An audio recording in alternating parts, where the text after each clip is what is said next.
Sebelum melanjutkan, jangan lupa subscribe dulu, terima kasih.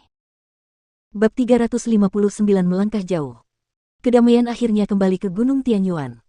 Gelombang kejut dahsyat yang menyebabkan jantung orang-orang berdebar kencang telah hilang. Awan gelap yang menutupi langit perlahan menghilang, dan para jenius yang selamat dari kiamat ini hampir meneteskan air mata di wajah mereka. Awalnya, ada puluhan dari mereka, tetapi sekarang, hanya tersisa kurang dari 10 orang yang selamat dan masing-masing dari mereka dalam kondisi yang buruk. Tatapan mereka ke arah Sangguan Yiking langsung berubah menjadi ganas, wajah mereka dipenuhi dengan kebencian. Jika bukan karena Jiang Chen yang akhirnya menghancurkan formasi Skynet, hanya kematian yang akan menunggu mereka. Adapun para prajurit yang menyaksikan pertempuran dari luar Gunung Tianyuan, masing-masing dari mereka dipenuhi dengan emosi yang campur aduk. Cara mereka memandang Jiang Chen telah berubah total, dan meskipun mereka tidak tahu apa yang sebenarnya terjadi sekarang, tidak seorang pun meragukan bahwa Jiang Chen telah menghancurkan formasi Skynet, membawa paket perdamaian ke Gunung Tianyuan, serta melukai Sangguan Yiking dengan parah. Ini luar biasa. Jiang Chen itu orang yang mengerikan. Dia benar-benar membalikkan keadaan dari situasi di mana hanya kematian yang tampaknya menantinya. Sudah selesai. Sangguan Yiking sudah mati sekarang. Tindakannya seperti melempar batu besar ke kakinya sendiri. Pantas saja dia. Dia orang yang sangat kejam dan tidak kenal ampun, alangkah baiknya kalau dia mati. Bajingan ini menyelenggarakan Gathering of Skynet hanya untuk keuntungannya sendiri, banyak orang yang menderita karena dia. Banyak orang merasa sangat marah pada Sangguan Yiking. Apapun yang telah dilakukannya, itu tidak menguntungkan mereka. Demi keuntungannya sendiri, ia sebenarnya telah merencanakan untuk melawan semua orang yang datang ke sini untuk membantu. Di atas Gunung Tianyuan yang hancur, di langit, Sangguan Yiking berusaha keras untuk menstabilkan tubuhnya yang gemetar. Dia hanya menatap Jiang Chen dengan sepasang mata merahnya. Dia tidak percaya apa yang baru saja terjadi. Tidak mungkin. Ini benar-benar tidak mungkin. Bagaimana mungkin kau bisa menghancurkan formasiku? Wajah Sangguan Yiking dipenuhi dengan keterkejutan. Dia tidak dapat menerima kenyataan ini, karena dia tahu betapa canggihnya formasi yang dia buat. Bahkan seorang ahli formasi biasa tidak akan dapat menemukan cara untuk menghancurkannya, tetapi sekarang, formasi itu baru saja dihancurkan oleh Jiang Chen, dan dengan cara yang begitu mudah. Hahaha, Sangguan Yiking, ini terlalu lucu. Ketika Xuan Yuzi yang telah mencapai akhir penerbangannya melihat apa yang terjadi, ia langsung tertawa terbahak-bahak, seolah-olah ia telah menyingkirkan sebuah batu berat yang telah menekan dadanya. Ia akan dapat mati dengan tenang sekarang. Sangguan Yiking, kamu sekarang seperti anak panah yang sudah hampir habis terbangnya. Apakah kamu masih punya trik lain? Jiang Chen berkata dengan nada acuh tak acuh. Serangan balik yang dialami Sangguan Yiking sangat mematikan, dan menyebabkan dia kehilangan semua kemampuannya untuk bertarung. Xuan Yuzi berada dalam situasi yang sama, jadi mudah saja bagi Jiang Chen untuk membunuh mereka berdua. Jiang Chen, jika kau melepaskanku hari ini, aku bisa mengajukan permintaan kepada kepala klan. Mulai hari ini dan seterusnya, kebencian antara klan Sangguan dan kau akan dihapuskan untuk selamanya, bagaimana menurutmu? Kau seharusnya tahu betul kekuatan klan Sangguan, kau ada dalam daftar orang yang harus kami bunuh. Jika kau membunuhku hari ini, klan Sangguan pasti akan menghancurkanmu menjadi abu. Sangguan Yiking berkata sambil tersenyum. Dalam benaknya, apa yang dia usulkan adalah solusi yang sangat menggoda, dan tidak ada alasan bagi Jiang Chen untuk menolaknya. Begitukah? Aku sangat takut. Jiang Chen menggelengkan kepalanya. Tidak apa-apa jika kamu takut, tidak ada seorang pun yang bisa tetap tenang saat menghadapi keinginan balas dendam klan Sangguan. Sangguan Yiking berkata dengan ekspresi bangga. Aku benar-benar tidak tahu bagaimana kamu masih mampu menunjukkan sikap yang begitu unggul. Nada bicara Jiang Chen tiba-tiba berubah. Dengan cara yang menyeramkan, dia langsung muncul tepat di depan Sangguan Yiking.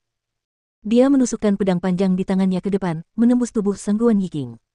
Dia tidak ingin membuang waktu lagi. Kamu. Sangguan Yiking merasa ngeri. Saat ia merasa kekuatan hidupnya terus-menerus menghilang, baru sekarang ia menyadari betapa dinginnya saat kematian benar-benar datang, betapa menakutkannya menghadapi kematian. Di saat-saat terakhir hidupnya, Sangguan Yiking akhirnya mengerti orang macam apa Jiang Chen itu, ia adalah pria yang tidak akan pernah memberi musuhnya kesempatan untuk bertahan hidup. Aku tidak perlu mengedipkan mata untuk membunuh orang sepertimu.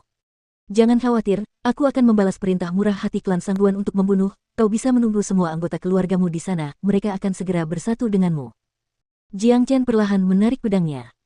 Ketika ujung pedang panjang itu meninggalkan tubuh Sangguan Yiking, matanya tertutup sepenuhnya. Setelah itu, mayatnya jatuh dari langit.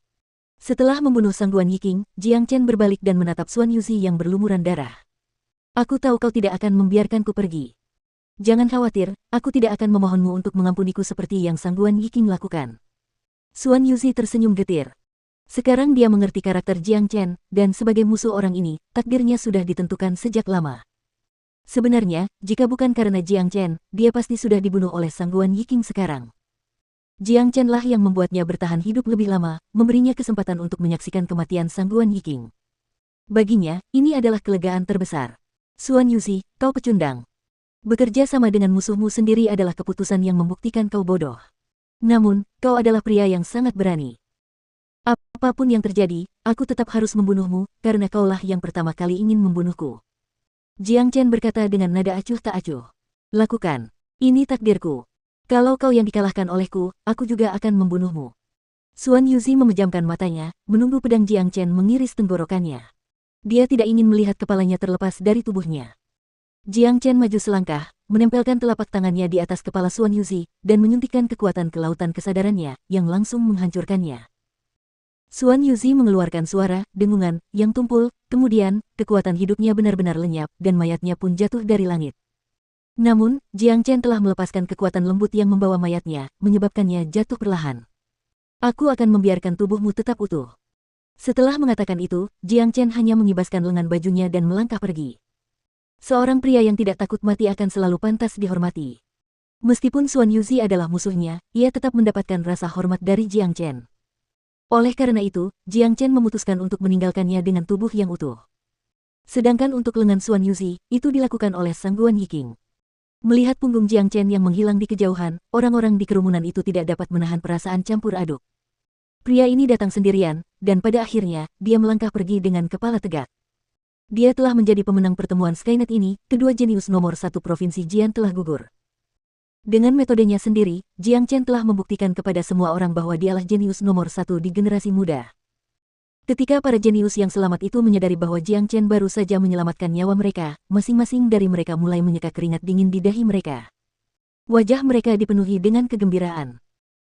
Itu adalah pelarian yang sangat sempit, dan setelah mengalami kejadian hari ini, mereka sekarang sepenuhnya memahami sebuah fakta, dan mereka terus memperingatkan diri mereka sendiri dalam hati, mulai hari ini dan seterusnya, tidak peduli situasi seperti apa yang mereka hadapi, mereka tidak akan pernah menjadi musuh Jiang Chen. Itu terlalu mengerikan. Tidak lama setelah Jiang Chen pergi, seorang pria turun dari langit dan tiba di Gunung Tianyuan. Dia adalah seorang pria tua yang gagah perkasa. Ketika dia melihat pemandangan menyedihkan di bawahnya, ekspresinya langsung berubah. Tak lama kemudian, lelaki tua itu menemukan mayat Sangguan Yiking, lalu dia berteriak keras, "Yiking!" Orang tua ini adalah Sangguan Ying, kakek Sangguan Yiking, sekaligus tetua terhormat dari klan Sangguan. Dia memiliki kultivasi yang luar biasa di alam jiwa tempur akhir. Meskipun dia baru saja menerobos ke alam ini tetap merupakan kekuatan yang mematikan. Dengan tingkat kultivasi ini, dia bisa berkeliling di benua timur tanpa menghadapi masalah apapun. Banyak orang tahu tentang pertemuan Skynet ini, termasuk Sangguan Ying. Namun, dia tidak terlalu memperhatikannya, karena pikirannya mirip dengan kebanyakan orang, Jiang Chen tidak akan pernah menunjukkan dirinya. Karena kedua negara adik kuasa telah memberikan perintah untuk membunuh, Jiang Chen seharusnya berlarian mencari tempat untuk bersembunyi, dan dia tidak akan pernah mempertaruhkan nyawanya untuk muncul di sini. Oleh karena itu, tidak ada satupun pemimpin klan Sangguan yang terlalu memperhatikan pertemuan Skynet ini. Namun, karena Sangguan Ying telah merasakan energi dahsyat yang datang dari Gunung Tianyuan, ia datang ke sini untuk mencari tahu apa yang sedang terjadi. Namun, ia tidak pernah menyangka akan menghadapi pemandangan menyedihkan ini. Di mana Jiang Chen itu? Sangguan Ying hanya menarik seorang prajurit dan berteriak padanya. "Lari, dia lari." Prajurit itu gemetar ketakutan. Amarah seorang prajurit Latte Combat Soul bukanlah sesuatu yang bisa ditahan siapapun. Ke arah mana dia pergi? Sudah berapa lama dia pergi? Mata Sangguan Ying memerah, dia sangat marah sekarang. Sangguan Yiking adalah jenius nomor 1 klan Sangguan, sekaligus cucunya sendiri. Dia memperlakukannya seperti orang yang paling berharga dalam hidupnya, dan faktanya, Sangguan Yiking adalah kebanggaan terbesar Sangguan Ying, dialah yang membuat Sangguan Ying bisa mengangkat kepalanya tinggi-tinggi di depan semua tetua lainnya dalam keluarga. Terlebih lagi, Sangguan Yiking adalah orang yang berbakat, dan penguasaannya terhadap formasi sangat bagus. Bahkan, ia telah melampaui sebagian besar orang dari generasi senior, dan sulit untuk menemukan lawan yang sepadan dengannya di seluruh benua timur. Jika tidak ada yang salah, ia akan memiliki peluang tertinggi untuk menjadi seorang prajurit raja tempur di masa depan. Namun sekarang, ia telah terbunuh di pegunungan terpencil ini. Hal ini membuat hati Sangguan Ying sakit. Sejujurnya, kehilangan Sangguan Yiking jauh lebih besar daripada kehilangan semua orang jenius di Pulau Es. Dia pergi ke arah sana, sudah lama sekali. Prajurit itu mengarahkan jarinya ke arah di mana Jiang Chen pergi. Sialan, aku akan mencabik-cabikmu. Aku tidak akan membiarkanmu meninggalkan provinsi Jian hidup-hidup hari ini. Sang Guan Ying bertingkah seperti singa yang marah. Dia dengan hati-hati mengambil mayat Sang Guan Yiking dan meletakkannya di cincin penyimpanannya. Setelah itu, dia menghilang di kejauhan, mengejar ke arah yang ditinggalkan Jiang Chen. Persetan denganmu, apa yang membuatmu begitu sombong? Ayah berharap seluruh keluargamu dibunuh oleh Jiang Chen, puh. Setelah menyeka keringat dingin di dahinya, prajurit itu mulai mengumpat Sang Guan Ying. Dia hampir mati ketakutan tadi, dan jika Sang Guan Ying melampiaskan amarahnya karena kehilangan cucunya pada prajurit ini, terbunuh dengan satu tamparan bukanlah cara yang menyenangkan untuk mati. Setelah 2 jam lebih mencari Jiang Chen, Sang Guan Ying tidak menemukan jejaknya.